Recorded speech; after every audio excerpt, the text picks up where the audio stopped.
So now students, let us discuss the new concept known as the quality of irrigation water.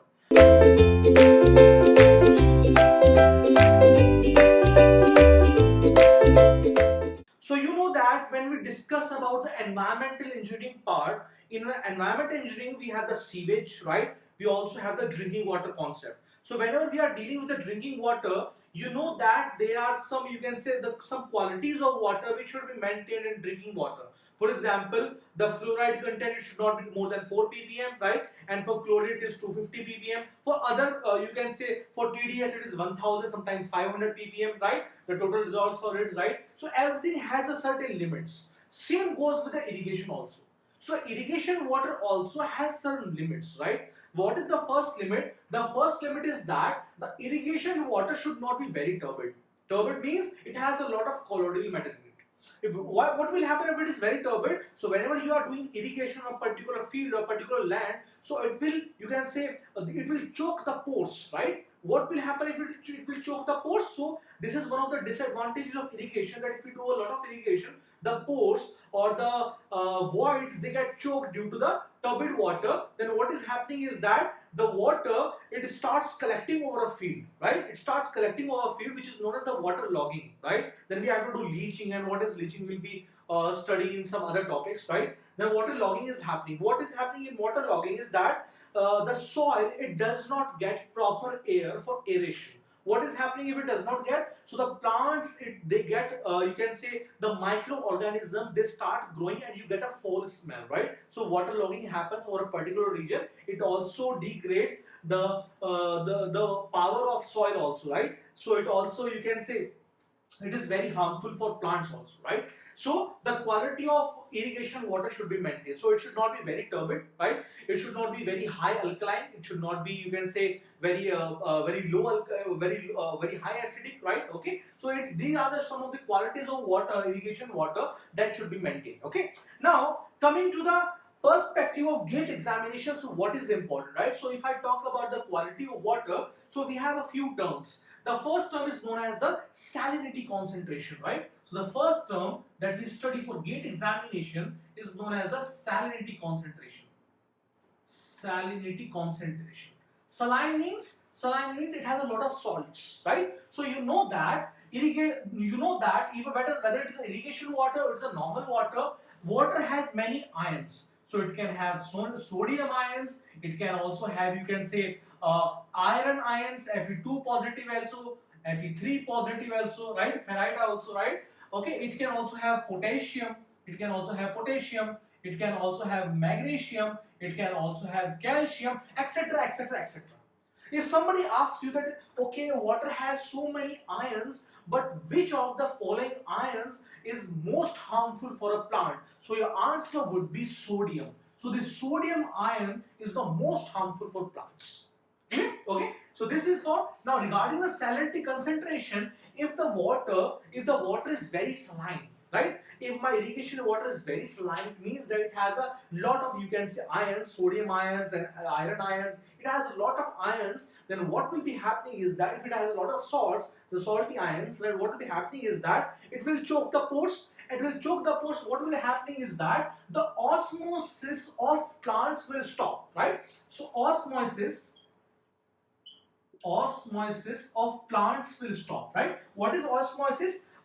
Movement of water from higher concentration to lower concentration is known as osmosis. You must have heard about in class 12th and 11th also reverse osmosis. So that is the same concept, right? Osmosis, right? So osmosis of plants, you can say it gets diminished, it becomes very less. So what is happening is that the plants, they are making their food due to a process known as the photosynthesis, right? So photosynthesis directly depends on the osmosis. So if osmosis is not happening, it means that the photosynthesis process will get hampered, right? If photosynthesis will get hampered, the plant growth will get hampered. Clear? It means that if the water has very high salinity, what will be happening is that the plant growths will get hampered. Simple, right? Now, to measure the salinity concentration, we have a formula also given in irrigation books, right? The salinity concentration, CS. CS means the salinity concentration is given by C into Q. I will be explaining what is C and what is Q, right? C into Q divided by Q minus, we have Cu minus P effective.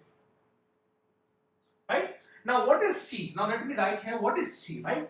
So C is the salinity concentration irrigation water, right? So C is known as the salinity concentration irrigation water. So salinity in water, salinity concentration irrigation water, right? The second thing is Q. Q is the discharge of water which you are providing to a particular field, right? Q is the discharge of water. Q is the discharge, right? So Q is the discharge. What is Cu? Cu is known as the consumptive requirement of water. Consumptive requirement, right? Let me explain what is this. Cu is the consumptive requirement. Consumptive requirement of water. Now, what is this consumptive requirement, right? So, consumptive requirement in simple words, I can say you that the water required to meet the evapotranspiration requirements, right? Now, what is evapotranspiration? I have already explained you in hydrology, right? So, the amount of water which is needed to overcome the evapotranspiration requirements is known as the consumptive requirement of water. If you remember, I told you that when we will be going through the irrigation engineering part, if you remember in hydrology, I told you this, then I will be explaining your formula that is on the Branly-Criddle formula, right? Right? So this consumptive requirement of water is calculated based on the Branly-Criddle formula, right? And what is the Branly-Criddle formula? If you remember, that is 2.54 kF. And what is F? F is summation of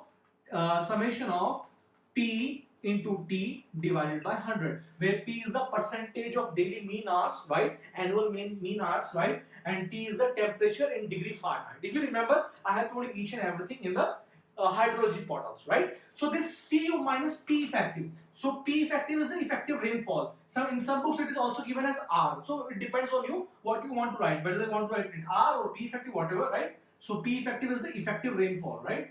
Effective rainfall is P effective. Clear? So this whole term Cu minus P effective, I will be explaining you after some time that this is known as the consumptive irrigation requirement. When I will be explaining you about the irrigation requirements, I will be explaining you the consumptive irrigation requirement. So consumptive irrigation requirement is given by Cu minus P effective or Cu minus R, excess rainfall, right? Effective rainfall. Clear?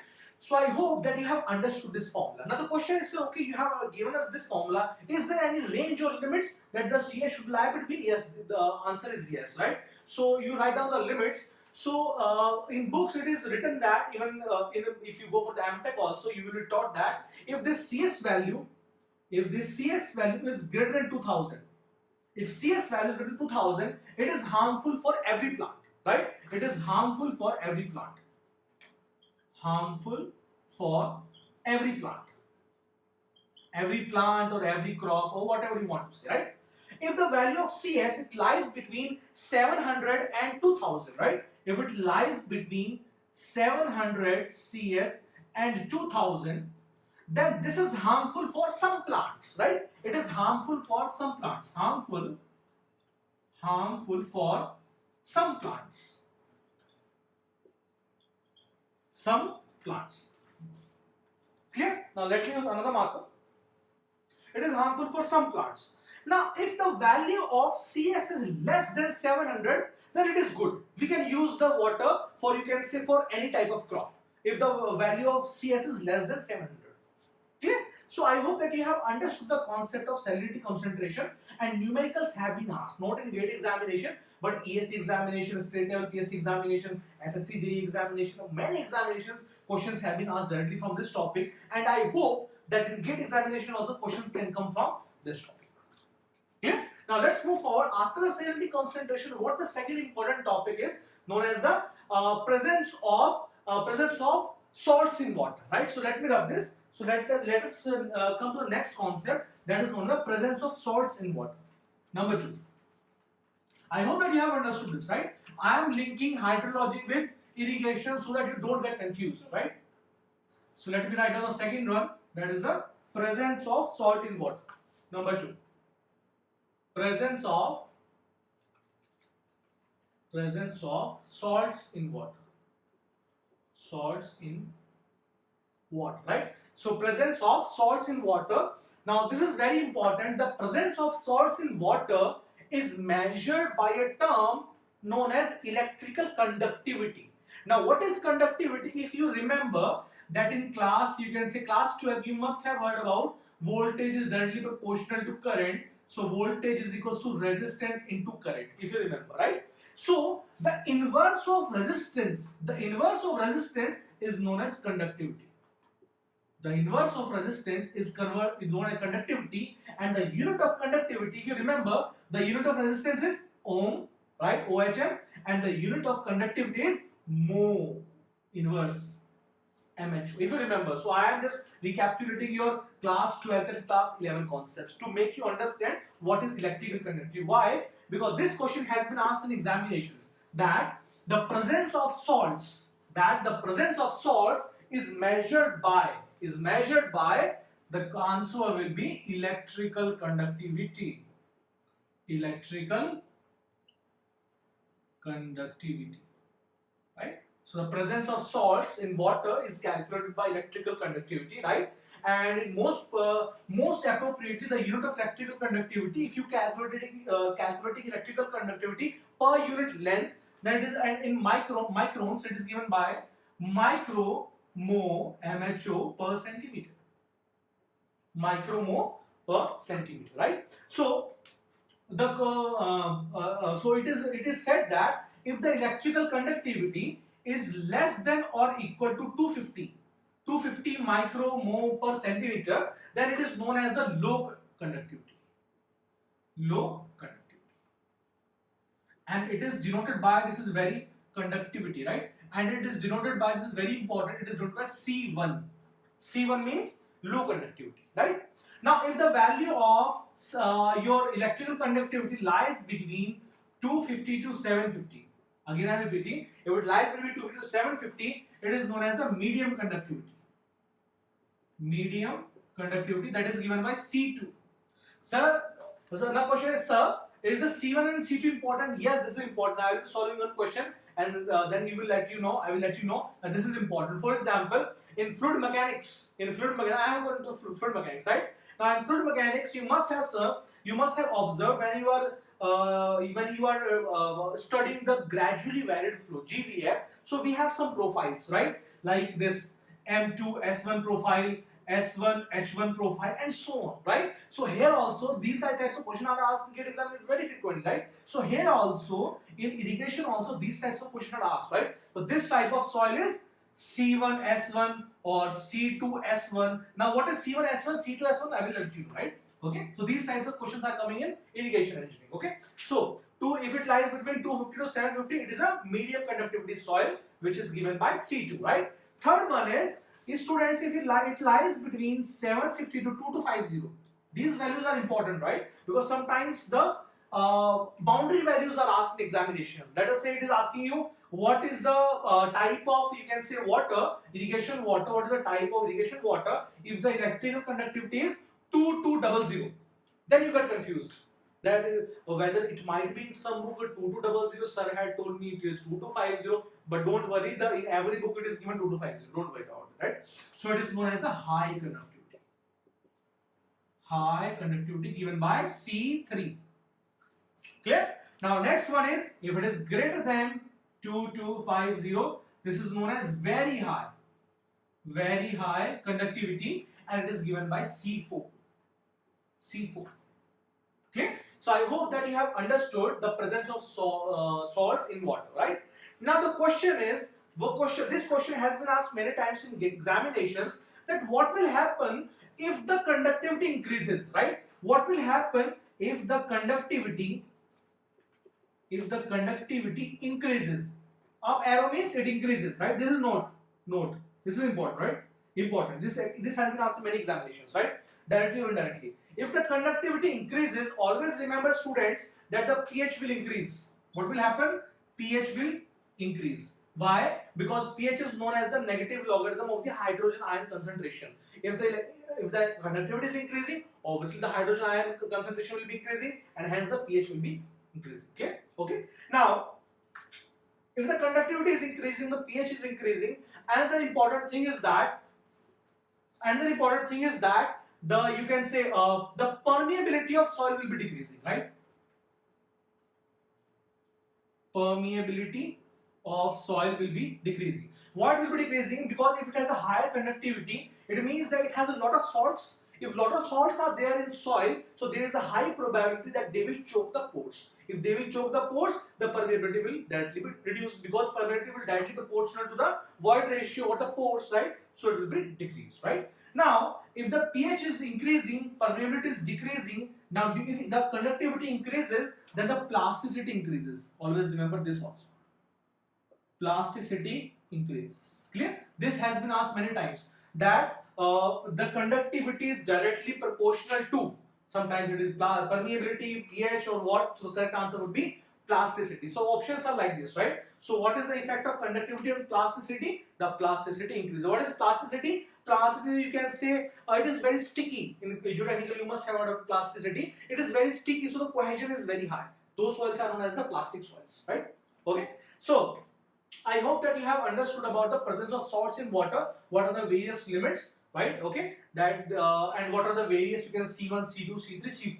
Now let's move to the third important parameter in the quality of irrigation water, that is known as the SAR. Now what is SAR? SAR is known as the sodium absorption ratio. Now let me rub this, right? Now let us come to next, you can say point, that is the SAR, sodium absorption ratio. I hope you are getting it, right? I told you that sodium ion concentration is very harmful for water, for irrigation water. So your SAR should be low, right? If your SAR is very high, it means that the water is toxic. It is not useful for irrigation purposes, right? Okay, so let me write down the next thing. That is the SAR, sodium absorption ratio, and this is also very important. SAR, that is known as the sodium absorption ratio. Sodium absorption ratio, right? So the formula for SAR given, so SAR is given by, right? This is important. SAR is given by Na positive ions, the concentration of Na positive ion divided by under root of Ca 2 plus ions plus Mg 2 positive ions divided by 2, average of the calcium ions and magnesium ions, right? Average of this square root, and we have a numerator Na positive ions. That is the concentration of Na positive ions. Clear? Okay. Now it also has some values, it also has some limits. So first one is, if the sodium absorption ratio is between 0 to 10, then this type of water can be used for any type of soil, right? And that is known as the low sodium water. Low sodium water, and this is denoted by S1. So I told you now, questions are coming from this part, C2, S1, C1, S2. So electrical conductivity units, as well as the, you can say as well as the sodium SAR ratio will be given to you. So you have to identify which type of water is this, right? Okay. And the second is, if it is between 10 to 18, it is known as the medium sodium water. Medium sodium water, that is S2. Clear? If it is in between 18 to 26, if it is in between 18 to 26, this is known as high sodium water. High sodium water, that is S3. And if it is greater than 26, if it is greater than 26, then this type of water is known as very high sodium water, right? So very high sodium water, denoted by S4. So I hope that you have understood what type of questions can come from this topic. It can directly from the SAR ratio, or it can be from the S1, S2, S3, S4, and so on, right? So these values should be remembered: 0 to 18, 0 to 10, 10 to 18, 18 to 26, right? And more than 26, right? So can you remember this? Yeah, this is very easy. 0 to 10 you have to remember, plus 8, 18, plus 8, 26, and more than 26. Clear? Okay. So I hope that you have understood what are the various, you can say, the quality of irrigation water, right? We also have that is not important. We also have boron, right? We also have boron, which can cause borism, right? We also have boron. The boron concentration should not be greater than 0.3 ppm. That is not important. We also have one more component, one more chemical, that is selenium, right? So selenium is basically found in shampoos. So selenium should be absent. It should be absent in, you can say, water, right? It should be almost absent in water. That is very harmful. Absent in water. It should be almost absent in water, right? Okay, so these are the few quality of irrigation water that should be maintained for, you can say, for a good application, or you can say good efficiency of irrigation water to plants. Yeah, otherwise what will happen, you can do irrigation, no problem in that, but the thing is that if you have a lot of chemicals in water, so what will be happening is that it will be, you can say, dangerous for the health of consumers also, and plus after 1 year, 2 year, or after one cycle, crop cycle, two cycle, the soil will get choked, and you will not be able to grow more crops without leaching or without some other remedies. Okay, so I hope that you have understood this. So few numericals can be asked from this topic. Now what type of numericals can be asked, let's see in the next video. Thank you.